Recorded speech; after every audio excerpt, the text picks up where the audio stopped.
सभी को नमस्कार।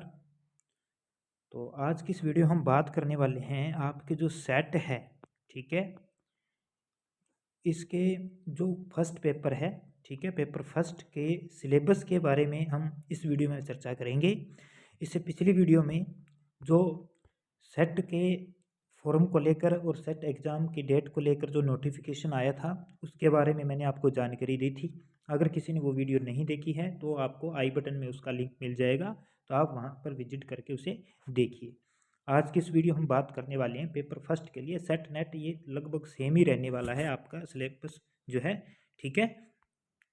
तो यहाँ पर हम बात करेंगे इसके सिलेबस की, ठीक है, पेपर फर्स्ट के सिलेबस की बात करेंगे, ठीक है। इसके बाद में हम बात करेंगे जो सब्जेक्ट का है उसके बारे में हम बात करेंगे, ठीक है। तो देखिए, विषय सामान्य प्रश्न पत्र शिक्षण एवं शोध अभिवृत्ति, ठीक है। तो पाठ्यक्रम क्या रहने वाला है, देखिए पहले इसे पढ़ते हैं हम ध्यान से, अच्छे से देखिए कि इस प्रश्न पत्र का मुख्य उद्देश्य परीक्षार्थी की शिक्षण और शोध क्षमता का मूल्यांकन करना है। अतः इस परीक्षा का उद्देश्य शिक्षण और शोध अभिवृत्ति का मूल्यांकन करना है। उनसे अपेक्षा है कि परीक्षार्थी के पास संज्ञानात्मक क्षमता हो और वे इसको प्रदर्शित कर सकें। संज्ञानात्मक संज्ञानात्मक क्षमता में विस्तृत बोध, विश्लेषण, मूल्यांकन, तर्क संरचना की समझ, निगमात्मक निगमात्मक तथा आगमनात्मक तर्क शामिल है। परीक्षार्थियों से यह भी अपेक्षा की जाती है कि उन्हें उच्च शिक्षा में शिक्षण और अधिगम का सामान्य ज्ञान हो, सूचना के स्रोतों की सामान्य जानकारी हो और ज्ञान हो। उन्हें इसके साथ साथ उन्हें लोगों, पर्यावरण, प्राकृतिक संसाधनों के बीच स्वयं व्यवहार और जीवन की गुणवत्ता पर उनके प्रभाव की जानकारी होनी चाहिए। अब जो विस्तृत पाठ्यक्रम जो है निम्न प्रकार है। सबसे पहले हम बात करेंगे यहाँ पर शिक्षण अभिवृत्ति की, ठीक है। इसमें आपके कौन कौन से टॉपिक रहेंगे, तो देखिए, शिक्षण की अवधारणाएं, उद्देश्य, शिक्षण का स्तर यानी कि स्मरण शक्ति, समझ और विचारात्मक, और इसके बाद में शिक्षण की विशेषताएं और मूल अपेक्षाएं, ठीक। इसके बाद में नंबर 2 पॉइंट है शिक्षार्थी की विशेषताएं, किशोर और वयस्क शिक्षार्थी की अपेक्षाएं, ठीक है। इसमें आपके शैक्षिक, सामाजिक, भावनात्मक, संज्ञानात्मक, व्यक्तिगत विभिन्नताएं आएंगी, ठीक है। इसके बाद में शिक्षण प्रभावक तत्व, इसमें आपके शिक्षक, सहायक सामग्री, संस्थागत सुविधाएं, शैक्षिक वातावरण। इसके बाद में उच्च अधिगम संस्थाओं में शिक्षण की पद्धति, अध्यापक केंद्रित बनाम शिक्षार्थी केंद्रित पद्धति, ऑफलाइन बनाम ऑनलाइन पद्धतियाँ, स्वयं प्रभा, मुक्स आदि, ठीक है, इत्यादि। इसके बाद अब नेक्स्ट है शिक्षण सहायक प्रणाली, परंपरागत, आधुनिक और आईसीटी आधारित। इसके बाद में मूल्यांकन प्रणालियाँ, अगला टॉपिक है मूल्यांकन के तत्व और प्रकार, उच्च शिक्षा में विकल्प आधारित क्रेडिट प्रणाली में मूल्यांकन, कंप्यूटर आधारित परीक्षा, मूल्यांकन पद्धतियों में नवाचार, ठीक है। इसके बाद में हम बात करेंगे नेक्स्ट शोध अभिवृत्ति में। तो इसमें आपके कौन कौन से टॉपिक्स हैं, तो इसमें आपके शोध, शोध का अर्थ, इसका प्रकार, शोध की विशेषताएं, और प्रत्यक्षवाद एवं उत्तर प्रत्यक्षवाद, शोध के उपागम। नेक्स्ट टॉपिक है शोध पद्धतियाँ, प्रयोगात्मक, विवरणात्मक, ऐतिहासिक, गुणात्मक एवं मात्रात्मक। अगला टॉपिक है इसमें शोध के चरण, और नेक्स्ट है शोध प्रबंध एवं आलेख लेखन, फॉर्मेट और संदर्भ की शैली, ठीक है। और शोध में आईसीटी का अनुप्रयोग, फिर है शोध नैतिकता, ठीक है। इसके बाद में आपके जो बोध के तत्व हैं, तो इसमें आपको क्या होगा, एक गद्यांश दिया जाएगा और उस गद्यांश से पूछे गए प्रश्नों का क्या देना होगा, उत्तर देना होगा, ठीक है। इसके बाद में संप्रेषण में आप देखिए, तो इस संप्रेषण का अर्थ, प्रकार, अभिलक्षण और प्रभावी संप्रेषण, वाचिक और गैर वाचिक, और अंतः सांस्कृतिक सामूहिक संप्रेषण, कक्षा संप्रेषण, ठीक है। इसके बाद में प्रभावी संप्रेषण की बाधाएं, फिर जन, मीडिया एवं समाज, ठीक है। इसके बाद में हम बात करें गणितीय तर्क और अभिवृत्ति की, ठीक है। तो इसमें आपके तर्क के प्रकार आएंगे, संख्या श्रेणी आएगी, अक्षर श्रृंखला आएगी, कूट संबंध आएंगे, रीजनिंग मैथ के टॉपिक, और गणितीय अभिवृत्ति में आपके अंश, समय, दूरी, अनुपात, समानुपात, प्रतिशतता, लाभ, हानि, ब्याज, छूट, औसत आदि, ये आपके एक्सरसाइजेज आएंगी, ठीक है।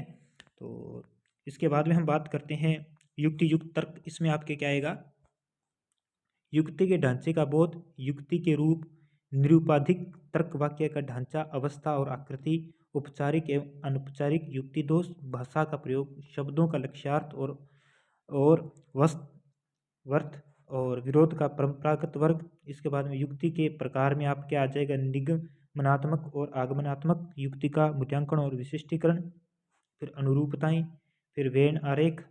इसमें आपके तर्क वैधता सुनिश्चित करने के लिए वेन आरेख का सरल बहुप्रयोग, फिर भारतीय तर्कशास्त्र ज्ञान के साधन। अगला टॉपिक है प्रमाण, प्रत्यक्ष अनुमान, उपमान, शब्द, अर्थापत्ति और अनुपलब्धि। इसके बाद में है अनुमान की संरचना, प्रकार, व्याप्ति, हेत्वाभास। इसके बाद में अगला टॉपिक है आपका आंकड़ों की व्याख्या। इसमें आपके आंकड़ों के स्रोत, प्राप्ति, वर्गीकरण, गुणात्मक मात्रात्मक आंकड़े, चित्रवत वर्ण, bar chart, histogram, pie chart, table chart, रेखा चार्ट, ठीक है, और आंकड़ों का मान एवं चित्रण, ठीक है। फिर आंकड़ों की व्याख्या, आंकड़े एवं सुशासन, ठीक है। और अगला फिर है सूचना और संचार प्रौद्योगिकी ICT। ये आपके जो है कंप्यूटर से संबंधित आगे, तो इसका सामान्य संक्षिप्त शब्दावली आएगी। और इंटरनेट, इंट्रानेट, ईमेल, श्रव्य दृश्य, कॉन्फ्रेंसिंग की मूलभूत बातें आएंगी। उच्च शिक्षा में डिजिटल पहले आएगी, फिर ICT और सुशासन आएगा, ठीक है। इसके बाद में नेक्स्ट हम बात करें लोक विकास और पर्यावरण। लोक विकास और पर्यावरण, इसमें आपके कौन कौन से टॉपिक्स हैं वो देखिए। विकास और पर्यावरण, ठीक है, इसमें आपके कहेंगे मिलेनियम विकास और संपोषणीय विकास का लक्ष्य, ठीक है।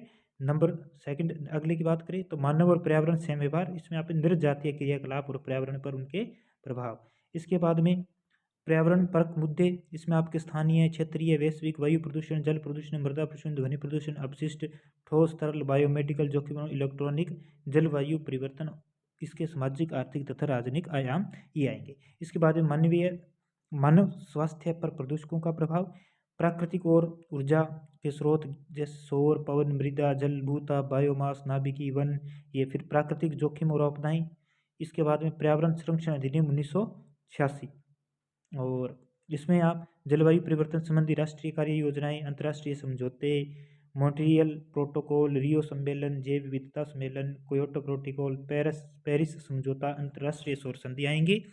और इसके बाद में हम बात करें अंतिम की बात करें तो देखिए, तो उच्च शिक्षा प्रणाली, इसमें उच्च अधिगम संस्थाएं और प्राचीन भारत में शिक्षा, स्वतंत्रता के बाद भारत में उच्च अधिगम और शोध का उद्भव, फिर भारत में प्राच्य, पारंपरिक और गैर पारंपरिक अधिगम कार्यक्रम, और व्यावसायिक, तकनीकी और कौशल आधारित शिक्षा। फिर इसके बाद में मूल्य शिक्षा और पर्यावरण परक शिक्षा।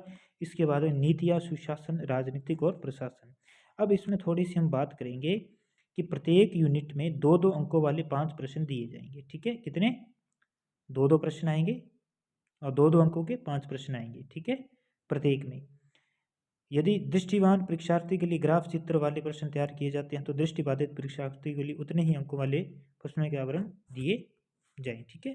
तो ये आपके जो सिलेबस था सेट का, और यही सिलेबस आपके नेट का फर्स्ट पेपर के लिए है, ठीक है। सेट और नेट में अंतर ज़्यादा नहीं है, ठीक है। तो ये आपके पेपर फर्स्ट का जो है सेट के लिए मैंने आपको सिलेबस बताया है।